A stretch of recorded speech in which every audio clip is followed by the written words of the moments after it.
নমস্কার, আমি অমৃতা। আমার চ্যানেলে আপনাদের স্বাগত। আজ আপনাদের পড়ে শোনাব বিভূতিভূষণ বন্দ্যোপাধ্যায়ের লেখা একটি গল্প, সিঁদুরচরণ। সিঁদুরচরণ আজ 10-12 বছর মালিপোতায় বাস করছে বটে, কিন্তু ওর বাড়ি এখানে নয়। সেদিন রায়দের চণ্ডীমণ্ডপে সিঁদুরচরণ কোথা থেকে এসেছে তা নিয়ে কথা হচ্ছিল। বৃদ্ধ ভট্টাচার্য মশাই তামাক টানতে টানতে বললেন, কে সিঁদুরচরণ? ওর বাড়ি ছিল কোথায় কেউ জানে না, তবে এখানে আসবার আগে ও খাবড়াপোতায় প্রায় 10 বছর ছিল।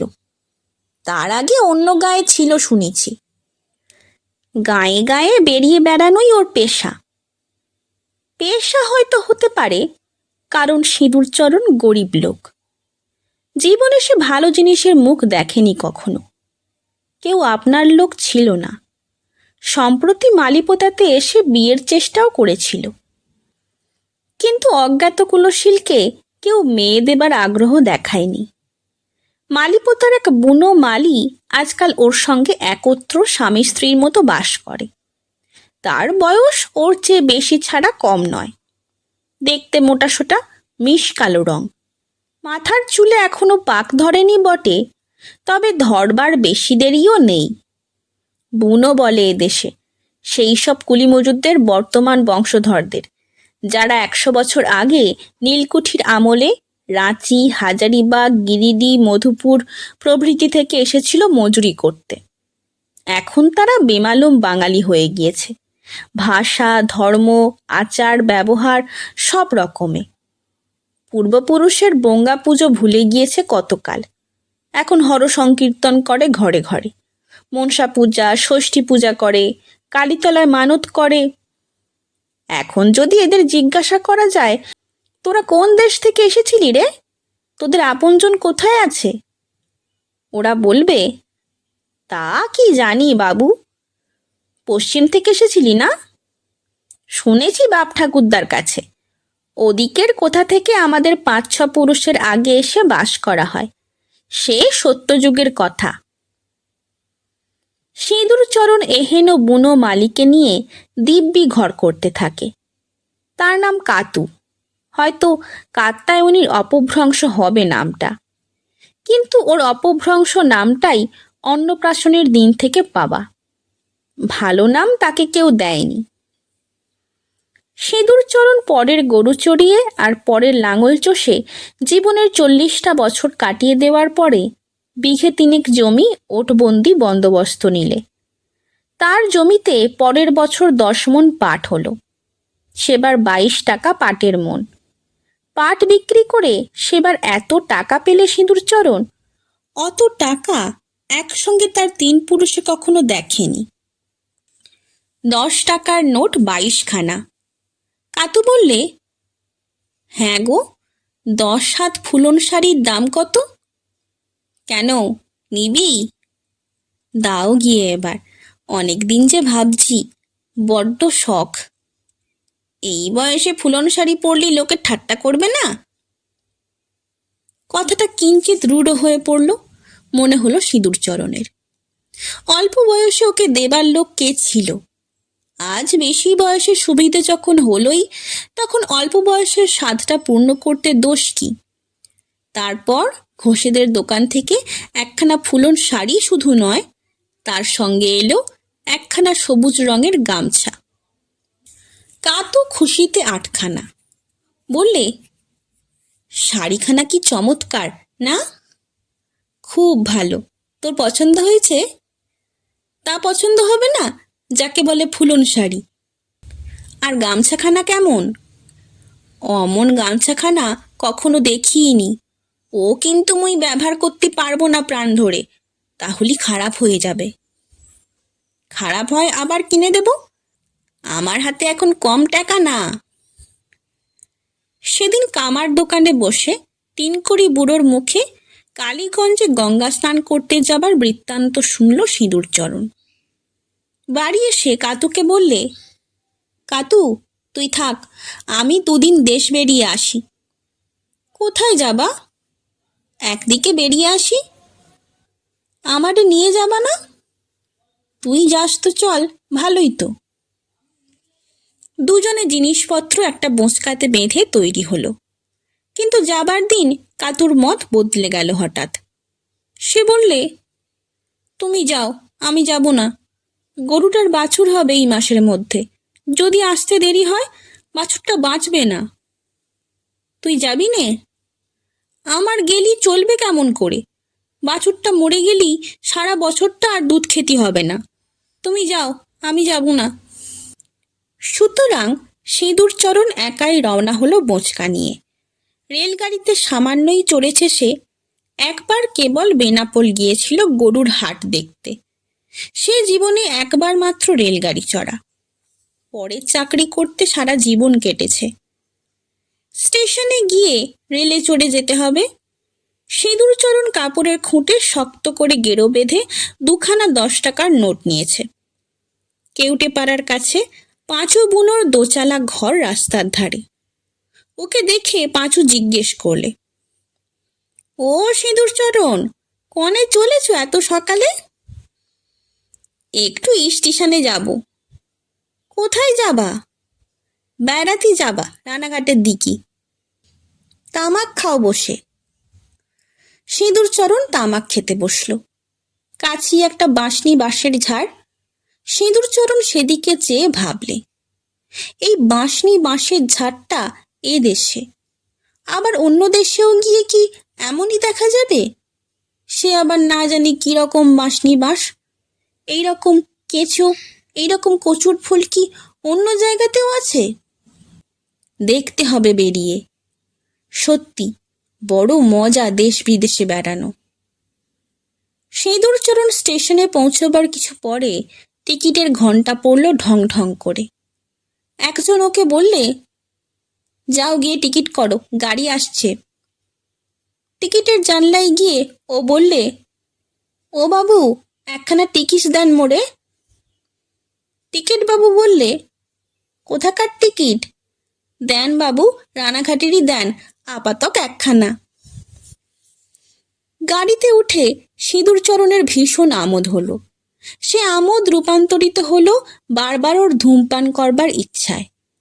ঘন ঘন বিড়ি খায়, এই ধরায় এই খায়। কয়েকটি বিড়ি খেতে খেতেই রানাঘাটে গাড়ি এসে পড়াতে ও আশ্চর্য হয়ে পড়ল। 16 মাইল রাস্তা যে এত অল্প সময় এসে পড়বে তাও ভাবেইনি। রানাঘাটে নেমে এখন কোথায় যাওয়া যায়? এমন অনেক দূরে যেতে হবে যেখানে কখনো সে যায়নি। স্টেশনের এপারে একটা উঁচু মতো রোয়াক বাঁধানো জায়গা, খুব লম্বা। তার দুধারে রেল লাইন পাতা। সেই লম্বা রোয়াকের ওপর লম্বা একটা টিনের চালা। অত বড় টিনের চালার তলার বা রোয়াকটার অন্যদিকে লোকে পান, বিড়ি, চা, খাবার ইত্যাদি বিক্রি করছে। লোকজনে কিনছে, যেন একটা মেলা বসে গিয়েছে। মরিঘাটায় গঙ্গা স্নানের যোগের সময় এরকম মেলা সে দেখেছে। একদল উত্তরে লোক তার সঙ্গে একই ট্রেন থেকে নেমে বিড়ি টেনে আড্ডা জমিয়েছে টিনের চালার নিচে। ও সেখানে গিয়ে বললে, কনে যাবা? তারা বললে, মুকসুদাবাদ, বেলডাঙ্গা। সে কনে? উত্তরে। কোথায় গিয়েলে? পাট কাছতে গেছিলাম, ওই কানসোনা, তালহাটি, মেহেরপুর। মেহেরপুর গ্রাম সিঁদুরচরণের বাড়ির কাছে। লোকগুলো সেখান থেকে আসছে শুনে সিঁদুরচরণের মনে হলো এই দূর বিদেশ বিভুঁইয়ে এরাই তার পরমাত্মীয়। সে বললে, মেহেরপুরের নসবদ্দি শেখরে চেনো? তেনার বাড়িতেই তো ছিলাম আমরা। বছর বছর তেনার পাট কাছি, পত্তর দিয়ে আমাদের তিনি নিয়ে আসেন। মুইও তারে খুব চিনি। আপনি কতদূর যাবা? বেড়াতে বেরিয়েছি, যত দূর যাওয়া যায় তত দূর যাব। ওদের মধ্যে একজন বললে, তবুও কতদূর যাওয়া হবে? আমার সঙ্গে বাহাদুরপুর চলো, আমি সেখানে যাব। সে কনে? কেষ্টনগর ছাড়িয়ে। তবে পয়সা নিয়ে মোর টিকিটখানা তোমার সঙ্গে করে নিয়ে এসো ভাই। দাও টাকা। কত লাগবে? 11 আনা। আধ ঘন্টা পরে লোকটা টিকিট কেটে এনে তার হাতে দিল। সিঁদুরচরণ পুঁটলির মধ্যে থেকে কাতুর দেয়া ধুপি পিঠে খেতে লাগলো এবং তার সঙ্গীকে দিলে। ধুপি পিঠে আর কিছুই নয়, শুধু চালের গুঁড়োর পিঠে, জলে সিদ্ধ। গুড় দিয়ে ভিন্ন সে কঠিন ইটের মতো জিনিস গলা দিয়ে নামে না, কিন্তু গুড় সে সঙ্গে করে আনেনি কাপড় চোপড়ে লেগে যাবে বলে। ওর সঙ্গী বললে, একটু রসগোল্লার রস কিনে আনবো, এ বড্ড শক্ত। হ্যাঁ গা, উত্তরের গাড়ি কখন আসবে? এই এলো, তামুক খেয়ে নাও তাড়াতাড়ি। একটু পরে আরাম করে বসে ওরা তামাক খেতে লাগলো। সঙ্গে সঙ্গে হুড়মুড় করে উত্তরের অর্থাৎ মুর্শিদাবাদের ট্রেন এসে হাজির। চা, পান, পাউরুটির ফেরিওয়ালাদের চিৎকারে প্ল্যাটফর্ম মুখরিত হয়ে উঠল। যাত্রীরা ইতস্তত ছুটোছুটি করতে লাগলো গাড়িতে ওঠবার চেষ্টায়। হতভম্ব ও কিংকর্তব্য বিমূঢ় সিঁদুরচরণের হাত ধরে টেনে হিঁচড়ে তার নতুন সঙ্গী তাকে একটা কামরায় ওঠালে। গাড়ি রানাঘাট ছেড়ে দিলে। সিঁদুরচরণ এক কলকে তামাক সেজে হাঁপ ছেড়ে বললে, বাবা, এর নাম গাড়ি চড়া? কি কাণ্ড! সিঁদুরচরণের মনে হলো কাতুকে কত দূরে ফেলে সে অজানা বিদেশ বিভুঁইয়ের দিকে চলেছে। না এলেই যেন ছিল ভালো। কে জানে বাড়ির বার হলেই এসব হাঙ্গামা ঘটবে। বিদেশের লোক কিরকম তারই বা ঠিক কি? তার টাকা কটা কেড়েও নিতে পারে। তার সঙ্গী তাকে বলে দিচ্ছে, এই উলো, এই বাত কুড়ল, এই কেষ্টলগর। কেষ্টলগর? কই দেখি দেখি, নাম শোনা আছে বহুত দিন যে। সিঁদুরচরণ বিশেষ কিছুই দেখতে পেল না। গোটা কত টিনের গুদম, খান কত ঘোড়ার গাড়ি, 2-4টি কোঠা বাড়ি। তাই দেখি সে মহা খুশি। মস্ত জায়গা কেষ্টনগর। দেশে ফিরে গল্প করার মতো কিছু পাওয়া গেল বটে। কাতুকে নানা ছাদে গল্প শোনাতে হবে বাড়ি ফিরে। আরও একটা স্টেশন গেল। পরের স্টেশনেই বোধহয় তার সঙ্গী বললে, নামো নামো, বাহাদুরপুর। সিঁদুরচরণ বোঁচকা নিয়ে প্ল্যাটফর্মে নেমে পড়ল। তখন সন্ধ্যা হয় হয়। সে চেয়ে দেখে ধুধু মাঠের মধ্যে ছোট্ট স্টেশন। চারিধারে কুলকিনারা নেই এমন বড় মাঠ। দূরে দূরে 2-4টে তালগাছ, বাঁশবন। সিঁদুরচরণের বুকের মধ্যেটা হু হু করে উঠল। কোথায় কাতু, কোথায় তাদের মালিপোতা? সব ফেলে সে আজ কোথায় কত দূরে এসে পড়েছে। মনে মনে বললে, এন্ধারা বিদেশেও মানুষ আসে। ভগবান, এ তুমি কোথায় নিয়ে ফেললে মোড়ে? ওর সঙ্গী বললে, চলো। ও বলে, কনে যাব? মোদের গায়ে চলো, এখান থেকে 2 কোষ পথ। সেখানে যাব? যাবা না তো এখানে থাকবা কোথায়? খেতে দিতে হবে তো। কি নাম তোমার গাঁর? গোয়ালবাথান, নাগরপাড়া। অগত্যা সিঁদুরচরণ চলল নাগরপাড়া, তার নতুন সঙ্গীর বাড়ি। ক্রোশ 2 হাঁটবার পরে এক গায়ে ঢুকবার মুখেই ছোট্ট চালাঘর। সেখানে গিয়ে তার বন্ধু বললে, এই মোদের বাড়ি, ভাত পানি খাও, হাত মুখ ধোও।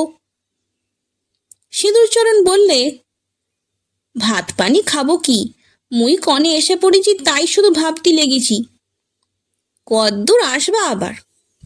কোথায় ছিলাম আর কনে এলাম? উফ, এই পৃথিবীর কি সীমে মুড়ো নেই? হ্যাঁ গা, আর কদ্দূর আছে এদিকে? আরে তুমি কি পাগল নাকি? কি বলে আর কি করে, লাও ভাত পানি খাও। ভাত খেয়ে সিঁদুরচরণ গ্রামের মাঠের দিকে বেড়াতে গেল। বড় বড় মাঠ, দূরে তাল গাছ। এত বড় মাঠ তাদের দেশে সে কখনো দেখেনি। আর চারিদিকেই আখের ক্ষেত। ওই কি একটা গ্রাম দেখা যায়। ওর বড় পৃথিম আছে ওদিকে। বাবা!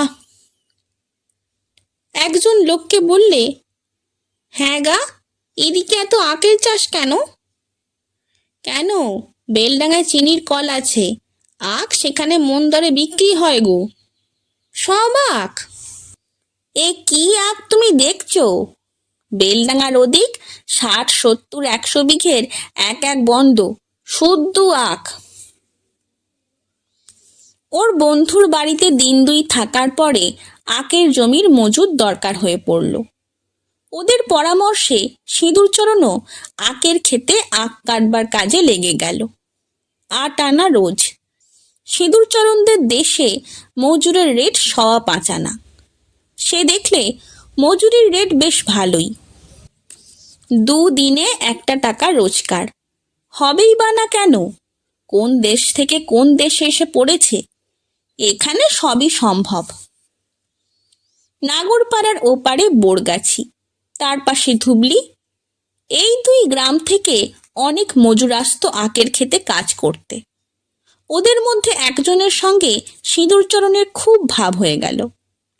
সে বললে, আমাদের গ্রামে যাবা? সেখানে ঘোষ মশাইদের বাড়িতে একজন কিষান দরকার, 10 টাকা মাইনে, খাওয়া পড়া। সিঁদুরচরণের কাছে এ প্রস্তাব লোভনীয় বলে মনে হলো। তাদের দেশে কৃষাণদের মাইনে মাসে 5 টাকার বেশি নয়, খাওয়া পড়ার কথাই ওঠে না সেখানে। এবার পাটের দাম বেশি হওয়াতে কৃষাণদের রেট 1 টাকা বেড়েছে মাসে। তাও কতদিন এ চড়া রেট টিকবে তার ঠিক নেই। হাতে কিছু টাকা করে নেওয়া যায় এদেশে থাকলে, কিন্তু এত দূর বিদেশে সে থাকবে কতদিন? সে জবাব দিলে, না ভাই, আমার যাওয়া হবে না। চাকরি করবা না? মরতে যাব কেন বিদেশে পড়ে? মোদের গায়ে চাকরির অভাবটা কি? খেয়ে দেয়ে হাতে 2 পয়সা জমেছে যখন, তখন পরের চাকরি করতে যাবার দরকার নেই। রোজ রোজ মজুরি চলে। আজকাল একদিনও সে বসে থাকে না। ভালো একখানা রঙিন গামছা কিনে ফেললে 13 পয়সা দিয়ে বাহাদুরপুরের হাটে একদিন। রঙিন গামছাখানাই হলো কাল। এখানা কিনে পর্যন্ত তার কেবলই মনে হতে লাগলো, কাতু যদি তাকে এ গামছা কাঁধে না দেখলো, তবে আর গামছা কেনার ফলটা কি? সবুজ গামছাখানা তো সেদিন কিনেছিল সে কাতুর জন্যে। একদিন কাজকর্ম সেরে বিকেলে সে মাঠের দিকে বেড়াতে গিয়েছে। একটা বড় ঘোড়া নিম গাছ ছায়া ফেলেছে অনেকখানি ফাঁকা মাঠে। সেখানে বসে চুপি চুপি কোমর থেকে গেঁজে খুলে পয়সা করে উপুর করে সামনে ঢেলে গুনে দেখলে 19 টাকা 13 আনা জমেছে মজুরি করে। সামনে একটা খালে 13-14 বছরের সুন্দরী মেয়ে শামুক গুগলি তুলছে। ও বললে, কি তুলছ ও খুকি? মেয়েটা বিস্ময়ের সুরে বললে, কি তুলছ? কি? গুগলি। কি হবে? মেয়েটি সলজ্জ হাসে বললে, খাবো। কি জাত তোমরা? বাউরি। বাড়ি কনে? মেয়েটি আবার ওর দিকে যেন খানিকটা আশ্চর্য হয়ে চেয়ে আছে। তারপর আঙুল দিয়ে দূরের দিকে দেখিয়ে বললে, নটবরপুর। আর কোনো কথা হয় না। মেয়েটা আপন মনে গুগলি তুলতে থাকে। সিঁদুরচরণ বড্ড অন্যমনস্ক হয়ে যায়। কাতুর কথা বড় মনে হয়, আর থাকা যায় না। এ কোন মুলুক, কত দূর, বিদেশ বিভুঁই, সেখানে বাউরি বলে জাত বাস করে। কেউ বাপ পিতিমোর জন্মে শুনেছে বাউরি বলে কোনো জাতের কথা, যারা খালে বিলে গুগলি তুলে খায়? ওর মনটা হু হু করে ওঠে নতুন করে। বুকের মধ্যে কি যেন একটা মোচড় খায়। যদি এই বিদেশে মারা যাই, কাতুর সঙ্গে তাহলে দেখাই হবে না। কাতু সজনে তলায় গরু বেঁধে বিচুলি কেটে দিচ্ছে। সন্ধ্যের পিদিম ঘরে ঘরে সবে জ্বালা শুরু হয়েছে। এমন সময় রাস্তা কাঁপিয়ে রব উঠল। বলো হরি, হরি বল। ব্যাপারটা নতুন নয়। এই পথ দিয়েই দূর দেশের সমস্ত মরা পোড়াতে নিয়ে যায় কালীগঞ্জের বা চাঁদুরের গঙ্গা তীরে। কাতুদের পাড়ার কে একজন জিজ্ঞেস করলে, কনে কার মরা? সনেকপুর। কি জাত হ্যাঁ গা? সনেকপুরে বিপিন ঘোষের নাম শুনেছ? তেনার ছেলে। কাতু বিপিন ঘোষের নাম শোনেনি, কিন্তু বড় কষ্ট হলো শুনে। কারো জোয়ান ছেলে মারা গেল। বাপ মায়ের কি কষ্ট। এ লোক যে কোথায় গেল আজ মাসখানেকের ওপর হবে তা কেউ জানে না। খবরপত্তর কিছুই নেই। শিবির মা গাই দুইতে এসে দেখলে ও চালাঘরের ছেঁচতলায় সে কাঁদছে। শিবির মা অবাক হয়ে বললে, কাঁদছিস কেন রে? মনটা বড্ড কেমন করছে। দূর, বাছুরটা ধর, ইদি কায়দিনি। একটা মরা নিয়ে গেল দেখলি? বিপিন ঘোষের ছেলে। নিয়ে গেল তা তোর কি? মর মাগি, বাছুর ধর, এক্ষুনি পিয়ে যাবে। শিবির মা পাড়ায় গিয়ে রটিয়ে দিলে সিঁদুরচরণ কাতুকে ফেলে পালিয়েছে, আর আসবে না, এতদিনে বোঝা গেল। অনেকে সহানুভূতি দেখালে, কেউ কেউ বললে, বিয়ে করা স্বামী নয় তো, গিয়েছে তা কি হবে? গরুটা রয়েছে, অমন ভালো বকনা বাছুরটা হয়েছে, ওরই রইল। আরও দিন 15 কাটল। কাতুর চোখের জল শুকোয় না। রোজ সন্ধেবেলা মন হু হু করে। এমন বকনা বাছুর হলো গরুটার। বার দোয়া শেষ করে আজ সেই গরু 1.5 সের দুধ দিচ্ছে দুবেলায়। ও এসে দেখুক, নইলে ঘরে আগুন ধরিয়ে সে চলে যাবে একদিকে, যেদিকে দু চোখ যায়। পাড়ার ছিচরণ সর্দার আজকাল ও বাড়ি বড় যাতায়াত শুরু করেছে। ঠিক যে সময়টিতে কেউ থাকে না, ভর সন্ধেবেলাটি বাঁশবনে রোদ মিলিয়ে গিয়েছে। ছিচরণ এসে বলবে, ও কাতু। কি, ঘরে আছিস? কেনে? একটু তামুক খাওয়া। তামুক নেই গো। পান সাজ একটা। পান কনে পাবো? মানুষ ঘরে না থাকলে ওসব থাকে, তুমি এখন যাও।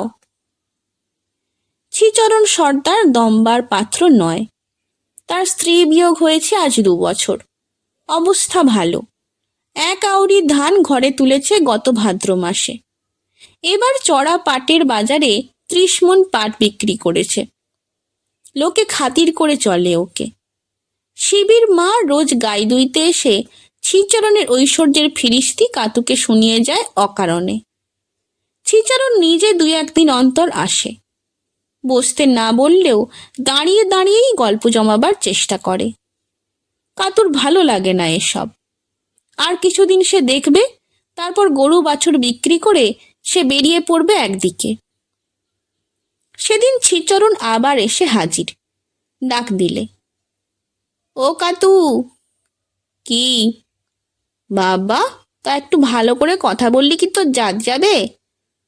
তুমি রোজ রোজ ভর সন্ধেবেলা এখানে আসো কেন? তার দোষটা কি? না তুমি এসো না, লোকে কি মনে করবে? একটা কথা বলি তোর কাছে, আমার সংসারটা তো গিয়েছে তুই জানিস। একা থাকতেই বড্ড কষ্ট হয়। তা কি করব আমি? শ্রীচরণের আর বেশি কথা বলতে সাহস হলো না। আমতা আমতা করে বললে, না না, তাই বলছি। কাতু বললে, এখন তুমি এসো গিয়ে। শ্রীচরণ তবুও যায় না। বলে, ওরে দাঁড়া, যাবো যাবো, থাকতে আসিনি। এই 2 বিশ ধান কর্জ করে দিলাম পাঁচুরে। বলি হয়েছে 1.5 পৌটি ধান, তা লোকের উপকারে লাগে তো লাগুক। ধান ঝেড়ে দিয়ে থুয়ে এই আসছি। বড্ড কষ্ট হয়েছে আজ। কাতু ঝাঁঝালো সুরে বললে, কষ্ট জুড়াবার আর কি জায়গা নেই গায়ে? তোর সঙ্গে 2টো কথা বললি আমার মনটা জুড়োয়। সত্যি বলছি কাতু, তোরে দেখে আসছি ছেলেবেলা থেকে। আমি যখন গরু চড়াই তখন তুই এতটুকু। তোর বয়স আমার চেয়ে 7-8 বছরের কম। বেশ, তা এখন যাও। বয়সের হিসাব করতে কে বলেছে তোমারে? হ্যাঁ রে, সিঁদুর চরণ তোরে ফেলে এমনিই পালালো, না পয়সা করে কিছু দিয়ে গিয়েছে? চলাচলতির একটা ব্যবস্থা চাই তো।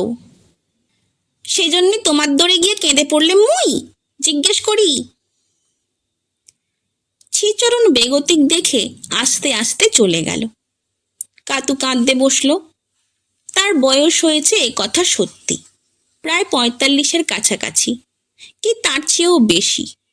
ঘর সংসার বলে জিনিসের মুখ এই কবছর দেখেছে সিঁদুরচরণের কাছ থেকে। আবার কোথায় যাবে এই বয়সে? একটা পেট চলে যাবে, ভিক্ষে করা কেউ কেড়ে নেবে না। দুদিনের গেরস্থালি যদি ভেঙে যায় আর কোথাও গেরস্থালি বাঁধবে না, সব ছেড়ে পথে বেরিয়ে পড়বে। শিবির মা এসে দৌড়ে দাঁড়ালো। কাতু জানে ও কেন আসে। আসে একটা নিয়ে অবশ্যই। বললে, একটু হলুদ বাটা দেবা? নিয়ে যাও। দোষের হলুদ এনেছিলাম শ্রীচরণ সর্দারের বাড়ি থেকে, তা ফুরিয়ে গিয়েছে। ওর ঘরে কোনো জিনিসের অভাব নেই। হলুদ বলো, ঝাল বলো, পেঁচ বলো, সর্ষে বলো, সব মজুদ।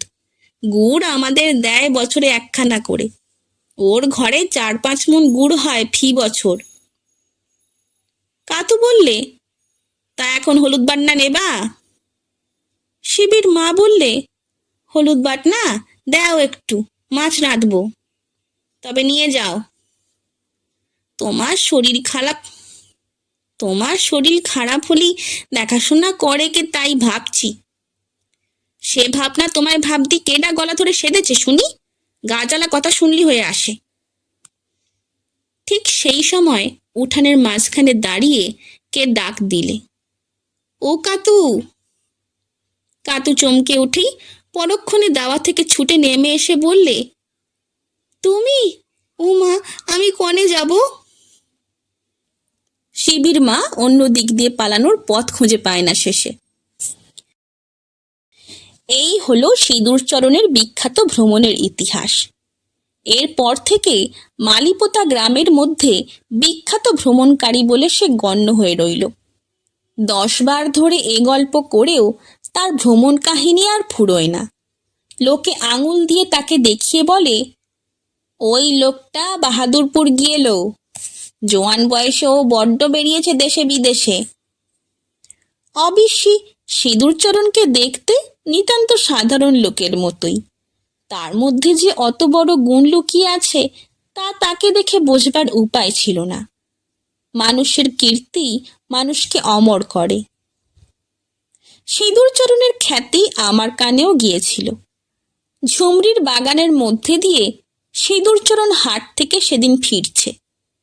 আমি বললাম, সিঁদুরচরণ নাকি বাহাদুরপুর গিয়েছিলে? সিঁদুরচরণ বিনম্র হাস্যের সঙ্গে বললে, তা গিয়েলাম বাবু, অনেক দিন আগে। বটে? আচ্ছা, সে কত দূর? আপনি কেষ্টনগর চেনো? না চিনলেও নাম শোনা আছে। কোন দিক জানো? তা কি করে জানবো, আমি কি সেখানে গিয়েছি? বাহাদুরপুর কেষ্টনগরের ২ স্টেশন পরে। কথা শেষ করেই সিঁদুরচরণ আমার মুখের দিকে চেয়ে রইল, বোধহয় এই দেখবার জন্য যে তার কথা শুনে আমার মুখের চেহারা কিরকম হয়। শুনছিলেন বিভূতিভূষণ বন্দ্যোপাধ্যায়ের লেখা একটি গল্প সিঁদুরচরণ। গল্প পাঠ কেমন লাগছে তা আমাকে কমেন্টের মাধ্যমে জানান। যদি ভালো লাগে তবে লাইক, শেয়ার এবং সাবস্ক্রাইব করে পাশে থাকবেন। ধন্যবাদ। নমস্কার।